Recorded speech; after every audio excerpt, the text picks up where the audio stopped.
It's the Score North Twin Show. Reckless speculation.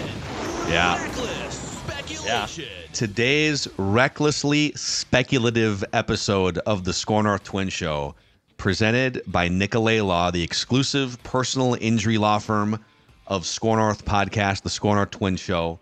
Now, Nicolay Law, led by our guy Russell Nicolay, big Minnesota sports fans, big Twins fans, and also proud to live and serve in the Twin Cities communities. They're just normal, everyday folks, the ones you see around in your community, maybe at a game.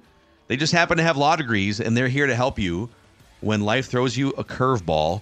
So if you've been injured, get Minnesota's local award-winning injury lawyers, nicolaylaw.com, or give them a call at 1-855-NICOLAY. All right, Judd. What if life throws you a sweeper? Well, if it's a Who's Pablo throwing it? Lopez sweeper, you hit it 450 feet to left. Who's throwing it? Okay, thank you. That's a good one. So it is trade deadline season time here. We're just a few weeks away from the Major League Baseball trade deadline, which means it's reckless speculation season. Now, our guy Trevor Plouffe yesterday, and if you haven't been catching these Tuesdays with Trevor episodes, he's been awesome, man. He's been part of John Boy Media for the last few years. He's turned himself into just a big-time media mogul, and he's got takes, he's got thoughts, theories. You can find those episodes every Tuesday, the Score North Twin Show YouTube channel, which we just launched a few months ago as we get closer to 4,000 subscribers. Thank you, guys. And giving us a 5-star rating and a positive review on Apple and Spotify also goes a long way to help grow the Score North Twin Show. But Trevor doesn't think they're going to do anything big at the trade deadline. So are you just gaslighting us with a bunch of names here, or what's this exercise, Judd? Okay, so I sat down a couple of days ago. I went through a few teams that look like they are, because there's not a ton. Like there is, because of the 3 wild cards now, there's a lot of teams that are going to be on the proverbial fence that probably aren't going to sell. I will continue to say this. The trade deadline is in a couple weeks, July 30th. Baseball needs to move this back, in my opinion, to the end of August. If you're going to allow this many teams, and I don't even have a problem now because it creates intrigue, it's fun. But if you're going to allow the amount of teams to still consider themselves near August 1st to be in the race, I think you need to move this back to near September 1st so that then there's a little bit more definition. It sounds nuts, but I mean, you've created a formula that completely turned what was your playoff approach on its head. So you're kind of saying that we need another month to get more clarity, yes, so that there's a little bit more of a gap. That teams are more committed to selling. Yes, and or teams can pick a path. I think you're right on this. And if there's more clarity and teams are able to pick a path closer to September, I don't think it would decrease trade values. So you'd say, well, wait a second, I get a guy for 2 months now plus playoffs versus 1 month, but you're really getting a guy for playoffs. Correct. That's what you're doing. And there's more rounds now, so the value of said player increases based on the rounds. So right now, how many teams do you think are committed today to selling? I mean, Blue Jays are in last place, 16 games out, 9 games below. I have read Texas considers itself to probably be a seller. Well, they've won 5 games in a row, and they're only 5 back. I know, in but a I'm bad just saying division. this is part of the problem.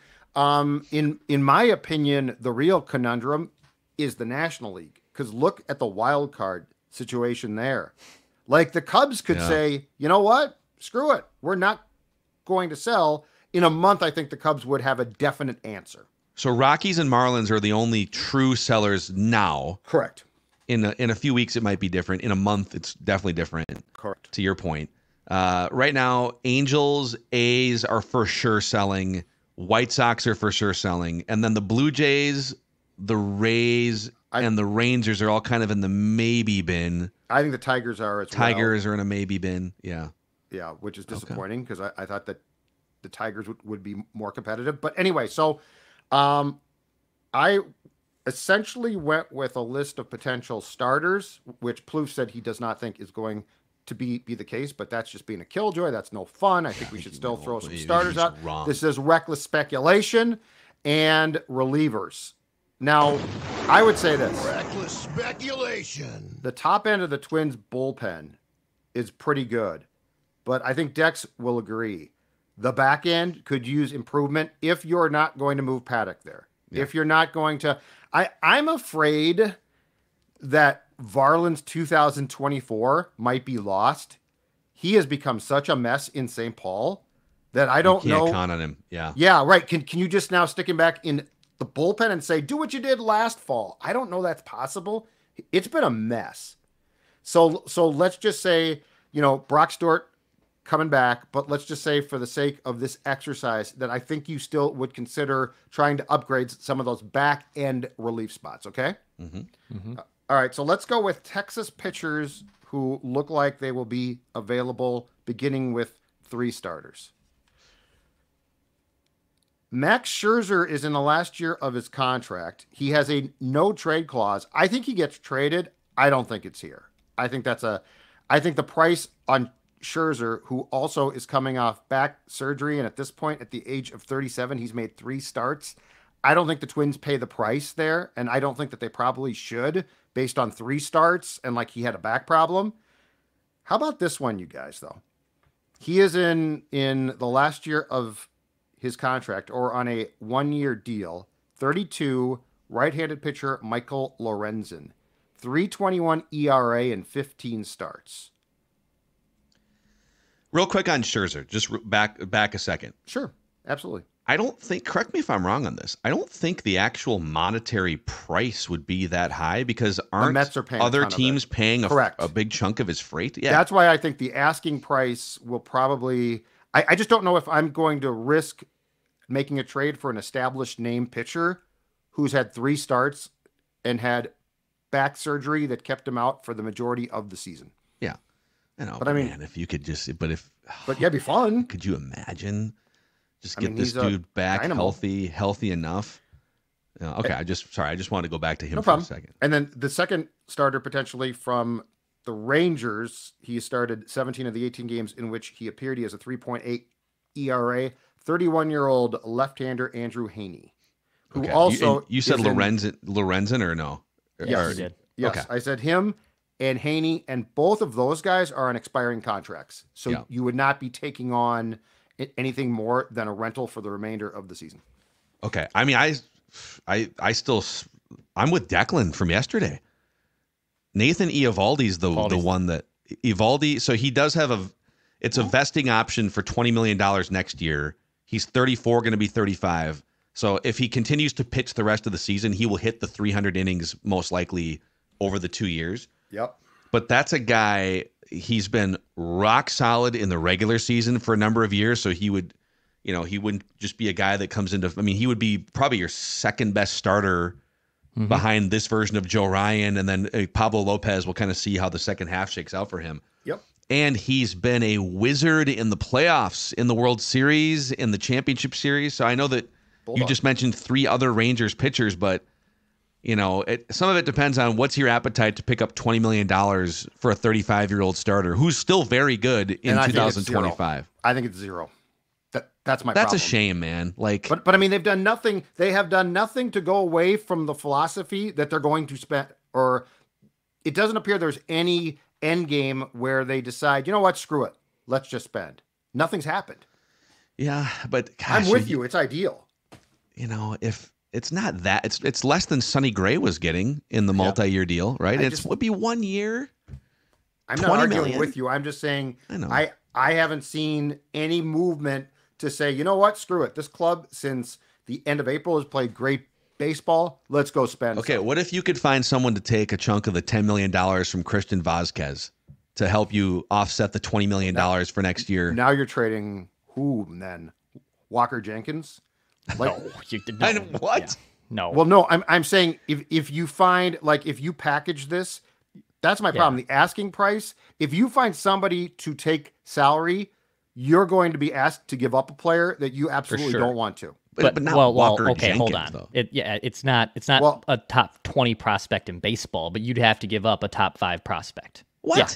Yes. To take salary? You're gonna have to, a top 5 organizational. Somebody would take that $10 million for a backup catcher if you gave him your 17th best prospect. Or you don't. Or here's a novel concept. You just don't. How about just add $20 million in payroll for a really good pitcher for 2020. We all agree on that. Yes. Ideal world. Yes. Yeah. Declan, and you are 1,000% right. Yeah. I am literally trying to get this team a rental because I don't think there's been anything I have seen that screams that they will now decide we've got a chance to win, so we will pay the price. Nothing I've seen. I will say this on Andrew Haney. So he's a lefty, which is interesting because you don't really have lefties. When's the last time? Am I missing someone? Like, when's the last time they had a regular established lefty in their rotation? Martin Perez. I mean, he was a lefty. Yeah, he was. You might be right. Just a little change of look, right? Absolutely. But I don't know that I don't know that he's one of your 3 playoff starters. Eovaldi is. Mike, I'm with you. So Michael Lorenzen is the exact type of guy they'll go after, and it does absolutely nothing to make you a better playoff team. Does it help you eat innings to start to get you to the finish line because some guys have to start that don't absolutely punish you every time they take the mound? Yes, it'll get you to the finish line. Michael Lorenzen does nothing in a playoff series for me. Eovaldi would be the one to go after. Lorenzen also, he's the flip side of Pablo Lopez if you look beneath the hood. So Pablo Lopez, his FIP, his expected ERA is like a 1.5 lower than his actual ERA. So the metrics are telling you that Pablo Lopez, and maybe there's a tweak or two he has to make this happen, but that he's really like a 3.5 ERA pitcher that's just getting a little unlucky or there's some noise. Lorenzen's the opposite, and then he has a 3.21 ERA. It's crazy. But his walk rate is high. His strikeout rate is among the lowest of any regular starting pitcher, and his expected ERA is over 5 this season. Today. Yeah, that's a problem. No question. I just don't know if I trust that in the second half of the season. If we're going to talk about a potential trade with Texas, I think Eovaldi is it's a great idea. I think it's got no chance. I think that there's actually, to circle back here, I think there's a better chance to get Scherzer if you're willing to take the chance based on what Phil said, which is I think the Mets are still on the hook for a huge amount of the salary. So Texas alone is not paying that. Scherzer would actually be pretty cheap. Yeah, according to Spotrac, the payroll the payroll portion that the Rangers are picking up is only $12.5 million, I think. Yeah, that's probably right. So it'd be a prorated $12.5 million. Yeah. And by the way, he's made now 4 starts since June 23rd, including one last night. And he's going 6 1/3, 6 2/3. So, dude, he'd have to okay it, obviously. That's the thing. I mean, I just don't know. Even though the Twins are a better team, I think that roadblock, in my opinion, actually puts up a bigger roadblock or a probability that they won't be able to get Scherzer, and that's why Eovaldi would be more realistic, even with the $20 million vesting option. Michael Lorenzen, no question, will be the guy. Yeah, it's going to be him. It's exactly what they'll do. You're so right about that. Yeah. It sucks, but you're so that's dead on accurate. Okay, Toronto, I found one starter. And Plouffe has actually talked about this guy a couple of times, including on Tuesday. Kikuchi. Mm-hmm. Okay? It's a good one. Now, he's 4-8, which, isn't that important. 4.12 ERA in 18 starts.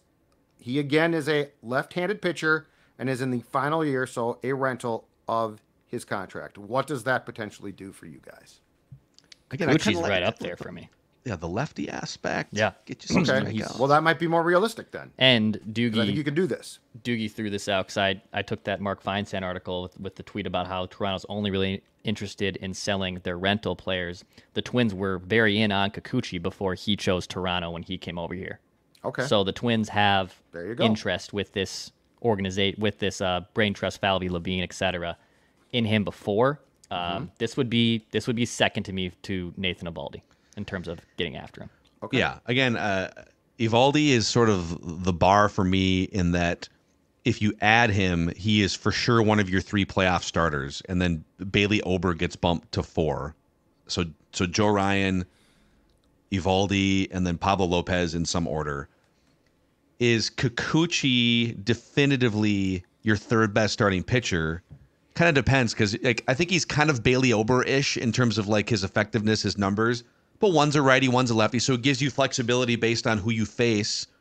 Maybe you could handcuff a couple of these guys together. Having a quality lefty that can start or come in at some point is a really interesting chess piece, and the Twins lack quality lefties, starting and out of the bullpen. Yep, and if super interested. And this allows, without I think a second thought, Paddock to go to the bullpen, so it strengthens your bullpen in the playoffs as well. Yep, go throw 99 miles an hour, Chris Paddock, for an inning, and that's all. Unleash it for 25 pitches. Yep, absolutely. Okay, last starter. He also is in the last year of his contract, and so there should be no tax here in the division. Is Jack Flaherty, 28, right-handed pitcher. He's had a nice year. He's been dealing with some back problems, and they skipped his start here, so that concerns me a little bit. But because the Twins haven't had any issues with I was going to say, and that always concerns me. The Twins might trade for an injured pitcher, but this is a situation where, because he's a rental, I don't think that there would be a tax to trade within the division for him. So my last one, Jack Flaherty of the Tigers. Yeah, I mean, he came up through that St. Louis pipeline, and the first couple of years, he came up when he was like 21. And the first couple of years, man, he looked like, oh, this is going to be the next. Think about the Cardinals pitchers over the years, right? Chris Carpenter, Adam Wainwright, and then his career just kind of went sideways with injuries and whatnot. But he's back to being the version of Jack Flaherty that people thought he was going to be like 6 years ago. Yes, he is. And he's not. He's only 28. Not that really matters because he's a rental, but is he healthy? Is he healthy? That's the question. He's a high-end arm. No, I don't. He definitely intrigues me. I can sit here on a podcast all day and be like, yeah, go get Jack Flaherty, but I'm not looking at the MRI and the X-rays. So, yeah, if you get a healthy version of Jack Flaherty, he is one of your 3 playoff starters, right? Yeah, and I think, I forget, maybe it was The Athletic or someone wrote, but I believe the floor of what they're asking the Tigers is a top 5 prospect, even though he's a rental.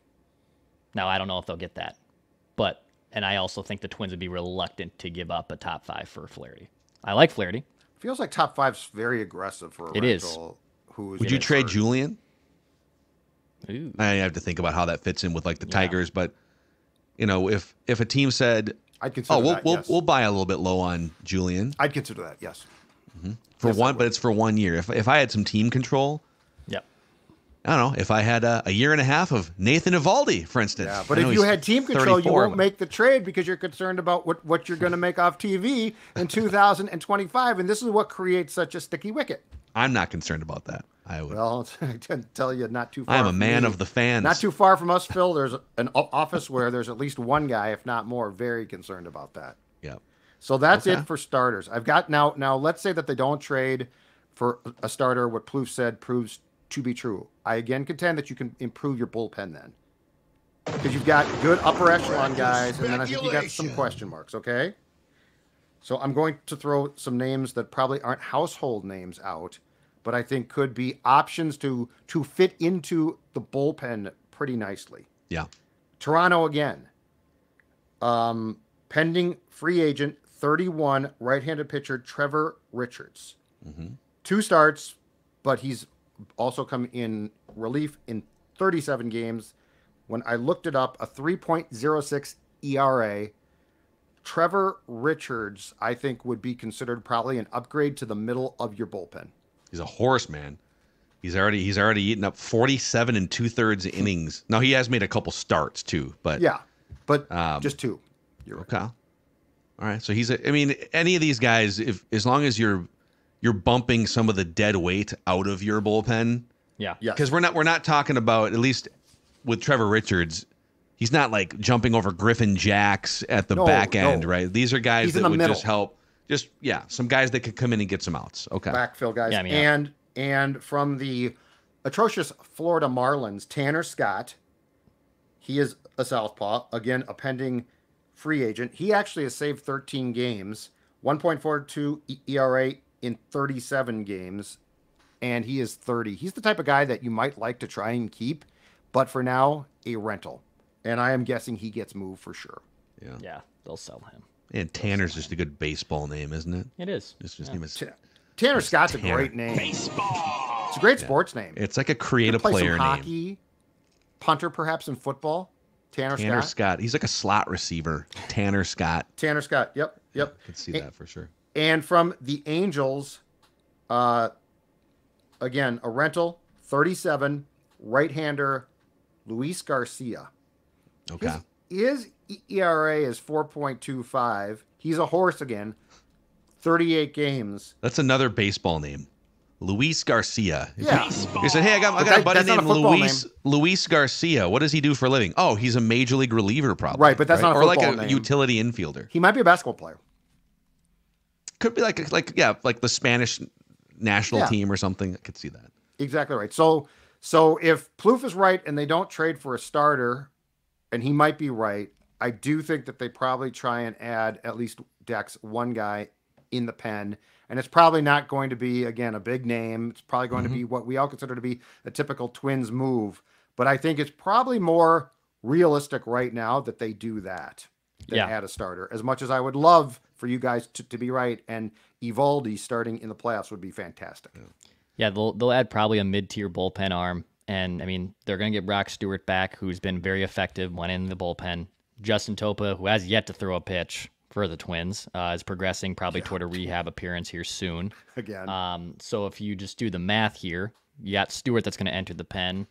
Maybe Topa does. Do you move Chris Paddock there? Like, the shuffling of the deck chairs starts a little bit after the first three guys, which are basically Duran, Jackson, Alcala. Correct. It becomes a little easier to build out the pen, and plus with the wild card roster, like Bailey Ober was left off of the wild card roster because they knew they weren't going to need him as a starter, so they had an extra arm to throw in the pen for that. So there's some chess that can be involved here with adding a couple bullpen arms, but I think the top three arms are good, but those second tier arms, which I know Twins fans get upset with, when people say, well, if Griffin Jackson and Duran aren't available, we're just going to have to play these guys. Like, yes, that is how that works when a bullpen arm is unavailable. You have to rely on your mid-tier guys, and they need in the regular season. In the regular season especially. Playoffs is a little different. That's the good news for this. This team actually profiles better in the postseason because you don't have to worry about this, like, who's your number 5 starter thing. It doesn't matter anymore. Like, their biggest problem right now is they don't really have a filled-out rotation.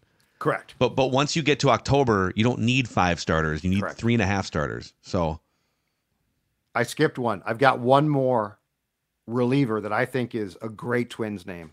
And this guy is 38. He's played for everybody and their brother. He is currently a Ranger, David Robertson. Oh, yeah. David Robertson is probably going to be moved. He's appeared in 35 games. He blew a game here, right, Dex? I think at Target Field he blew a game. Yes, he did. But would that not be the most Twins-like acquisition? His contract actually, it looks like he's on the hook, or like the team is on the hook for $5 million this season. But I think it's done after that. Right. So a rental again. That just strikes me as the ultimate Twins move, because it'd be for like prospect. What, 19, 22? Dude, he also came into, what was it? Was it the 17? Was it the wild card game in 17? David Robertson came in and just shoved in a game against the Twins in the playoffs. Good. He was good back then. Rivera's been retired for 10 years. He was setting up Mariano Rivera. Yeah. That was 10 years ago, 10 plus years ago. And he was damn good at that. He's still good, man. He's still in his late 30s. He still has huge strikeout numbers. So that'd be a great one, and he would you could trust him, especially like playoff seasoning, right? Yeah. So if you're him too, does he have a no trade clause? Because he's a 10-year. Does his tenure factor in? No, because he's not 5 with Texas. Okay, that's right. You got to be a 10-5 guy. 10-5, yeah. So no, he's fine. He gets traded constantly. Okay. All right. Mercenary, David Robertson. I'm in on David Robertson. So we're just starting here, though. But I believe that the reckless speculation wheels need to turn. I don't care who tries to killjoy our fun, who comes on and says, I don't think they're going to make trades. I think we at least need to discuss it. It's not our job to decide whether they will or they won't. It's our job to throw out ideas for what they could and should do 100%. in the next 3 weeks. And I think I don't think a rental is a crazy thing to talk about. And I mean, if they don't do something in the rental category, then I do think the organization and the front office deserve a lot of criticism. This is a team, they're not the favorites to win the World Series, but this is a team that can win the World Series if the offense continues to be a top 5 offense and you've got some high-end arms in your rotation, your bullpen. It is not far-fetched to say that this team can win the World Series this year with a tweak or two and some health down the stretch. And certainly, if nothing else, make a playoff run. Yeah. Yep. Get past the second round this time, you guys. How about that? ALCS. Reckless speculation. All right, let's get to you want to do random twin or do you want to do the twins on the grid? We have a packed show here. Let's knock out random twin. Random twin? Okay. Let's knock out random twin. Random twin of the week here. It's a battle of twins, historical wits. Declan has the clues, so it'll be Judd versus myself here. So all time, I have 19 wins. Dex has 14, and Judd has 13 wins in Random Twin of the Week. The last handful of random twins are Kenny's Vargas, Dustin Moore, Grant Balfour, Marty Cordova, and Carlos Gomez. Go. So Dex will throw out a series of clues. Judd and I, no Googling. We can Control F the previous random twins if we want to make sure that there's not a duplicate. Yep. And we can shout out answers whenever we want. If one of us hits a third strike, a third incorrect guess, the other one wins automatically. Here we go. All right, this random twin of the week played in 1,300 Major League Baseball games. Ooh. 1,300 games. Made his MLB debut at age 20. Young pup. Young pup in the big leagues.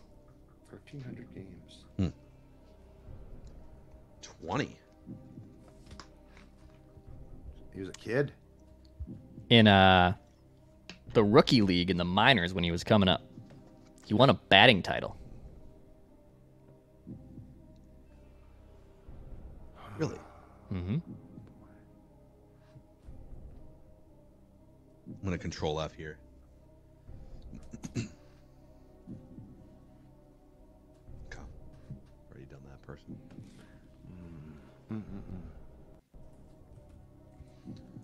This random twin of the week. Hold on. Uh-oh. Nope, we've done him too. Bit of an We've Glitch? done both these guys. Yeah, I'm sorry. Oh. All right. Thought I had it there. Batting title minors. Okay. This random twin of the week received MVP votes, Rookie of the Year votes, and was an All-Star in his first big league season. So wait, so our Rookie of the Year votes, Mm-hmm. MVP All-Star. votes. And was an all-star? Mm-hmm. In his first big league season. I think we've done this guy. Miss Control Effing this guy. Both No, of he you didn't guys, get. I can. We've done this guy too. What am I? Shoot. We've done everybody. There's no one left. We've only done like 45. MVP votes, Rookie of the Year votes, and was an all-star? Mm-hmm. His first year in the big leagues. At 20? Doesn't sound like a guy that began his career at the Twins is what I'm surmising. I think we're being jerked around here. Good job. This random twin of the week played for 3 Major League Baseball teams in his 1,300 game career. 3 teams. Rookie of the Year, all-star first year. Dang on it. Just an absolute stud at 20. Stud at 20. No. That guy never played in the minors. This random twin of the week, despite all those games played, never once played in a playoff game. Not a single trip to the playoffs. 13-year career. No playoff games. It's not Ernie Banks. Yeah, back in the old days, it was harder to happened. get to the playoffs. That happened, yeah. Never played in a playoff game.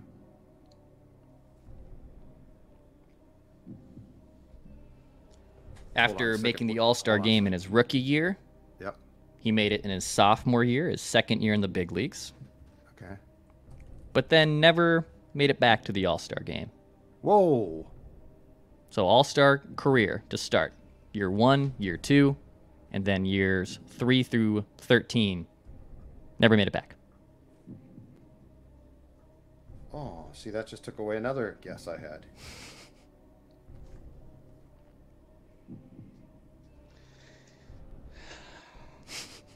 And we've done the guy I thought it might be because shoot. 3 through 13 never made it back. Never played in a playoff game.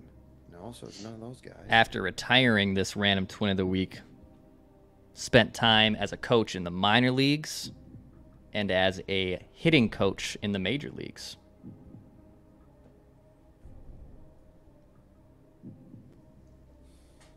A major league hitting coach who was a stud out of baseball at 30. But he never made the playoffs.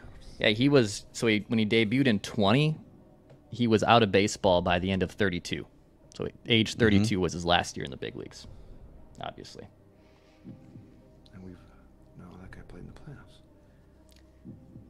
Of those 1,300 games he played, 1,249 of them were at the same position.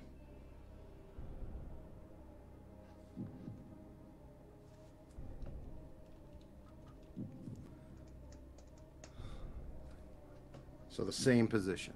Mm-hmm. So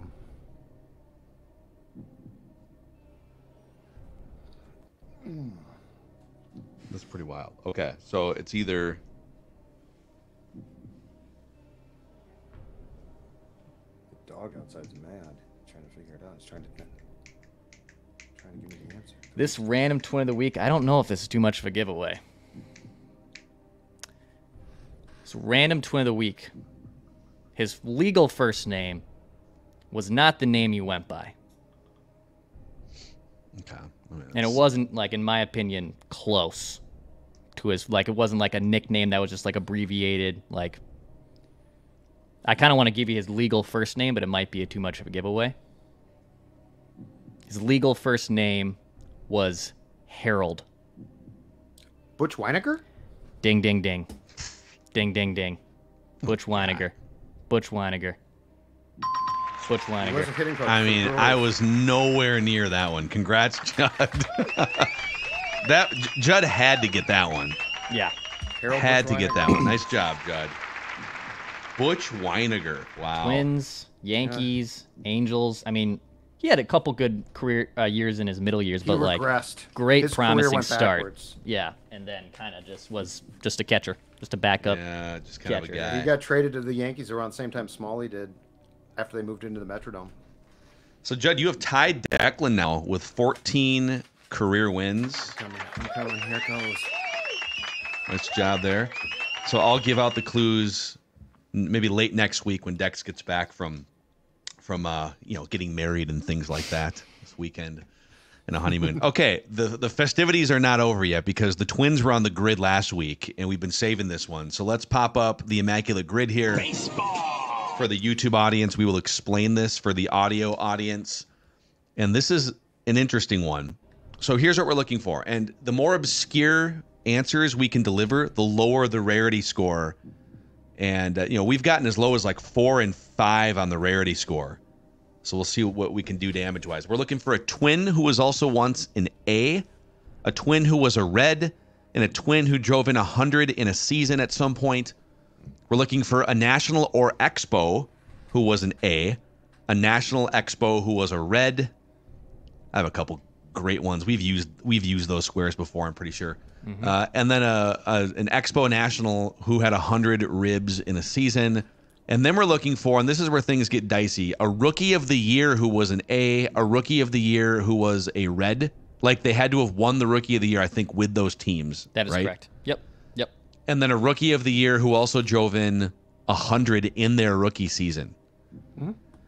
So, Judd, is there anywhere in particular you would like to start? You can start top left side with Kurt Suzuki, former Twin who was a Nat. I think maybe a couple of times he was a Nat. Yeah. That's a and good it was one. definitely an A. Orlando Cabrera. Didn't the Twins get him from the A's? I think they did when they traded for Orlando Cabrera, who obviously spent a good amount of time with the Expos. Red Sox, Expos. Did he also maybe go back to the Nationals? What? Yeah, Expos for sure. Mm-hmm. The one that I had was we've used him before, but he was an Expo, and then he actually ended his career with the A's and stayed in the Bay Area as a radio host on KNBR. FP Santangelo. Oh, it's a good one. Tyler Clippard, reliever, also played for both these teams. That's right. Yep. So there's a lot of good choices. Mm-hmm. So I mean, between Kurt Suzuki, who was the one? Tyler Clippard. That's a great one. Tyler Clippard. And FP Santangelo. I feel like Kurt might be a little, because he was a catcher and he's like within the last 10 years. And like, he made an all-star game with the Twins and was pretty good when he came up with the A's. Mm-hmm. And FP Santangelo, fairly prominent Expos young player, and then a radio host. So let's go with Clippard. Clippard. FP was an analyst on Nats games, right? Yep. And he's been Nats, he's been Giants, he's been A's, he's been a talk show host. 3%?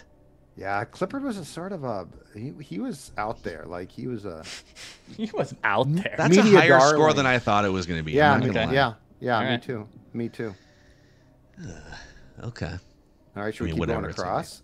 Nationals, Expos, Reds. Okay, so I don't. Tony Perez. Tony Perez played for the Expos, and he was a Red. Okay. Did John Roush play for the Reds? I don't know for sure. I'll give you there was an Austin Kearns trade, and I remember this because he was on one of my rotisserie baseball teams in, I think it was 2008 that this happened. And the other players involved included Bill Bray. It was a trade between the Nationals. And he played. The Reds were sending Austin Kearns to the Nationals. And the trade involved also Bill Bray and Felipe Lopez. Infielder Felipe Lopez and reliever Bill Bray. I just remember that trade. I'm good with Bill Bray. Yeah, Bill Bray. I don't remember. Bill Bray. Just kind of an obscure reliever. Here, 06-12. Yep. Got to be super 0.4%. Old Billy Bray. Dude. I think our best bet for a national expo, I mean, there's like the Ryan Zimmermans and is go pluck expos. Like Larry Walker. Gary Carter. Tim Wallach. Drive-in 100. Tim third Wallach. Baseman. Ooh, that's a great one. Tim Wallach. He was good. I don't recall if he drove in 100. Rock Raines was the top of the lineup. I don't know that he drove in runs. Tim Wallach would be a great one. If Adam right. Dunn for the Nationals. Dunn, like Marquise Andre Dawson. Hawk, yeah. Now Hawk's going to be the most. Vlad Guerrero. Hawk's going to be. I think Vladdy and Hawk are going to be the most popular expos. Gary Carter would be up there, but I'm not sure. If you want to take a shot on, I mean, Gary Carter's a Hall of Famer, right? So like, did Marquise Grissom ever? He was so good. He was scoring 100. I don't know that he's. Yeah, I don't know. He was a leadoff guy. Because that outfield was Felipe Alou, Marquise Grissom, and Larry Walker. I kind of love the Tim Wallach idea. And Felipe used to pee on his hands to toughen up those calluses. Yeah, that's disgusting. He was a good player. The Expos had some badass teams, man. Yeah. Oh, the '94 team! I just watched a documentary on them. That's a it good was one. Fantastic documentary. Was Larry Walker on that one, or no? He was with the Rockies by then, wasn't he? Or did he? No, he was with the Expos, and then he went to the Rockies like in '95. Yep. Correct. Okay. All right. So what do you want to try here? You want to try Tim Wallach? That's a great, like a really obscure, awesome hitter from. I don't know. He drove in 100 though. He's just a really good player. Like this is. I'm okay taking a shot and being wrong here in the name of because here's the problem. We know that Andre Dawson and Vlad Guerrero and Adam Walker. Dunn, these guys are going to be like, they're going to ruin our rarity score. All right. Well, if you want to take the shot, let's take the shot. Okay, I was gonna say maybe Dimitri Young. He finished there after being with the Tigers. He had a couple big. He was a big batting average in guy. Washington? Big batting average dude, and went to the Nats after being with the Tigers. But I would feel more comfortable with the Tigers than I would with the Nats, I think. All right. So well, let's make the call. Okay, this could be it. Tim Wallach. 3%. Good stuff, Judd. Thank you. 3%. Timmy Wallach, dude. I was hoping for less than that. What's going on with these scores? And now, like the rookie of the year ones are going to be. We can get to it later, but like let's. I got an A. I got an A as one I like a lot. For rookie of the year. Yes. I got one too. Walt Weiss. Oh, okay. He was a 18, Rockies manager, wasn't he? Yes, he was. But I was going to go with Houston Street, but Houston Street's good too. Walt Weiss was rookie of the year. Okay, let's do Walt Weiss. Walt. Let's throw that one in there. Weiss. Good shortstop. Yeah. 16%. 16%. The problem is, there's how many? So first of all, rookie of the year, can you hover over? It didn't start till like the 60s, right? 47. Okay, 47. So that's very disappointing. Mathematically, with all these teams, there's only going to be like a handful of rookie of the years for every team. Our rarity scores are ruined. But there's not like, what were you going to do? You know, like even nothing, so. Down to throw out Houston Street, Mark McGuire. They're all going to be. None of those are going to be 1%. Yep. All right. Okay, for Reds, Chris Sabo is the only one I can safely think of. Bench too, but Sabo is going to be Johnny Bench lower than Bench. Yeah. I had a Chris Sabo's good action figurine when I was a kid. And then Andy Sabo, his daughter, was the Twins. Yeah, she's back home now. She's doing the Reds. Yep. Pre and post. 15%. Yeah, we're just on non-bankrupt. All right, we might as well keep going. Okay, rookie of the year, 100 ribs. Albert Pujols, Mark McGuire. I'm just so disheartened right now. Did Knobloch drive in 100 his rookie year? I don't think so. I don't think so. He's at top of the order. He might have scored 100, but he probably did. Aaron Judge. Well, Aaron Judge and Pete Alonso both hit like 50 jacks in their rookie years, right? Yeah. Those guys came out of the gate leading the league in homers. I'm trying to think of like a 50s or 60s or old school one, but it doesn't really matter at this point. No. That's fine. Aaron Judge, whatever you want to do. I mean, no, let's go. Let's use McGuire then. At least let's go back at 30 years, 30 some odd years. 4%. 4%. Oh, okay, wow. There we go. Okay. All right. Now we get to the Twins part. Twins A's. We've used Danny Valencia a ton. Pat Neshek. Bobby Kilty. Bobby Kilty. Didn't Kilty go from Toronto to the A's? Yes. He definitely played for the A's. Tommy Malone. Tommy Malone. Yeah, that's a good one. Who was the is it Sam Fuld, right? Superstar Sam Fuld. GM of Philadelphia now. Mm-hmm. He's about to be a world championship. Boof Bonser went to the A's. Did he go to the A's? I don't remember that. A lot of good choices here. Went from Twins to A's. I like Boof. Little Boof. John Bonser. Grant Balfour. No, he's Boof, dude. He changed his name. Show some respect to Boof. Wasn't his real name John, right? It was John. But then he changed it legally. He's really like Boof Bonser. I forget if he's like a plumber or like an auto mechanic. You could see him with like plumber ass crack hanging out. Yeah. Oh yeah. For sure. We'll go Boof. All right, Boof. Boof. Point three. Okay, we're back. We're back. I'm pretty sure we had a Twins red square like last month because I remember us using Mike Lincoln. Yeah. Did Jeff Reardon play for the Reds? Pitch for the Reds? I think J.C. Romero didn't he? Pitch for the Phillies for sure. He pitched for the Angels. Kyle Loesch. Jared Burton, Kyle Loesch. Jared Burton. Yeah, Jared Burton's good. Jared Burton? That's going to be really low. Jared Burton. I mean, Mike Lincoln would be low too, early 90s Twins guy. But we used Jared Burton. Yeah, Jared Burton. There we go. 0.2. Nice. 0.2. Okay. What's the rarest? Josh Willingham. Oh, the hammer. Willingham. Kadire did it once. Delman Young in 2010. Cuddy. Yeah, Cuddy 06. Oh, like 06, I think. They're a 90s one? Like in because they could hit. Did Molitor? No. That 96 team had to have a guy driving up. Well, Molitor hit like 340 one year. Maybe. No, yes. Molitor? So hold on. Molitor in like 96 or 97, wasn't Molitor one of the first players to ever drive in 100 without hitting double-digit homers? Oh, that's very possible. I'm pretty sure that's the case. That's very possible. But that 96 team could hit. We can fire it. It was either, we'll look it up after, but I'm pretty sure in either 96 or 97, he had 100 ribs, like 110 ribs and like 8 home runs. Crazy. Okay. Fire it. Be right. Fire the One. bullet. One. Nice.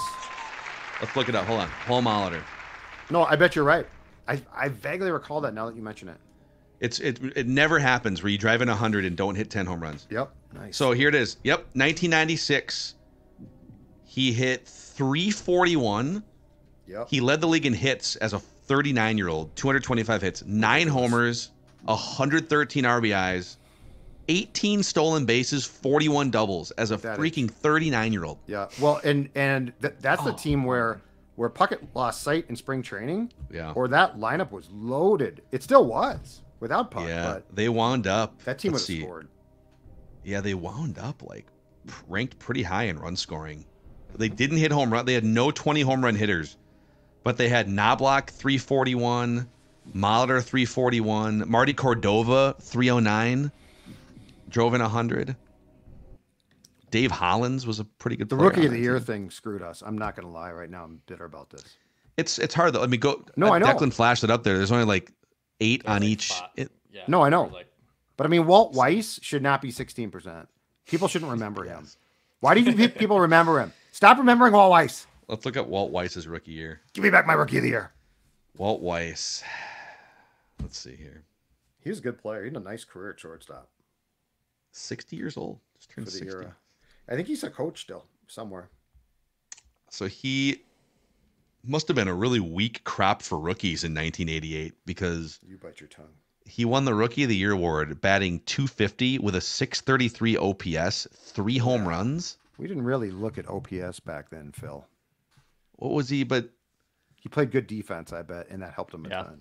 And those A's there teams was no options. those A's teams were phenomenal. About to say it was probably successful teams too. It was the late '80s A's were great. Oh, funny! Walt Weiss and Chris Sabo both won the same year, so we both guessed the same year. Mark Grace finished second in the NL. The NL had, so here's the NL players that year for Rookie of the Year. Chris Sabo, Mark Grace, Tim Belcher, Ron Gant, Roberto Alomar, Greg Jeffries, Damon Berryhill. So like actual players. Yep. The AL was Walt Weiss, Brian Harvey, Jody Reed, Don August, Dave Gallagher, Melito Perez, Mike Schuler, and Cecil Espy. So I don't remember Mike Schuler. Baseball. All right. So Dex is going to take some time off to tie the knot and go do some Best of luck, adult Dex. things in Las Vegas. Best of luck. This is your last Twin show then until after all these festivities, right? Yeah. We'll come back with You have a ring. some bling It on. takes- hardware. It takes about a month to adjust totally. I will I warn bet. you on that. Kelsey likes to put hers on anytime she gets her nails done. I don't like to put it on because like when I did the fitting, it kind of got a little stuck, I'm not jewelry. and I'm terrified of it getting stuck before the ceremony. So what, I don't. commitment phobe? Oh, you don't have to put it on. She before looks at it as a Saturday. commitment You're fine. phobe. I look at it as No, like, you're what right. if it's stuck on there Well, and then we can't? And you've got can't do no like once it's on, it's on. Yeah, it's on. It's So on. If I was you, the first time it goes back on is Saturday when she does it. Yeah, Yeah. exactly. No, you're right. No, Exactly. She's wrong. Thank I'll you. talk to her. Thank you. Let her talk to know her. that Point on Declan. Saturday. Point Declan. On Saturday, yes, on Saturday. Let her know that. Don't be All right. forcing that This is right the Score North Twin show here. Good luck to the Dexter this weekend. And Twin, study up on that list the judge just gave you, okay? Hey, poll ads, 20 be million afraid. next year Don't for be afraid. Eovaldi.